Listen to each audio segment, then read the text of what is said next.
Πολυχρόνη, καλημέρα. Καλημέρα, Βασίλη. Βρισκόμαστε για άλλη μια φορά στο κτήμα σου, για το οποίο πες μας τι έχει γίνει. Είμαστε σε ένα κτήμα 7 στρεμμάτων με κύρια καλλιέργεια την ποικιλία χαλκιδικής για βρώσιμη χρήση. Μετά από τις αναλύσεις εδάφους και της κυλοδιαγνωστικής, είδαμε ότι έχουμε σοβαρές ελλείψεις από άζωτο, βόρειο, ψευδάργυρο, σίδηρο, μαγκάνιο και ένα έδαφος το οποίο αποτελείται 90% από άμμο. Ως τώρα δεν καταφέραμε να πάρουμε ποτέ πάνω από 20-25 κιλά καρπό ανά δέντρο. Φέτος τι άλλαξε? Φέτος προσθέθηκε η Falcon Agro. Βλέπω τα δέντρα είναι αρκετά φορτωμένα. Ακριβώς. Περιορίσαμε την ποσότητα λιπασμάτων και τις εφαρμογές και το αποτέλεσμα ήταν αυτά που βλέπουμε.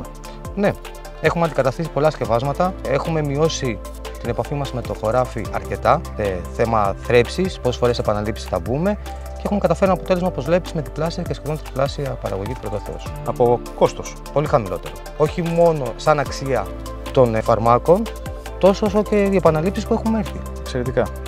Έχουμε καλή συγκομιδή και καλή συνέχεια στη δουλειά σας. Ευχαριστούμε πάρα πολύ.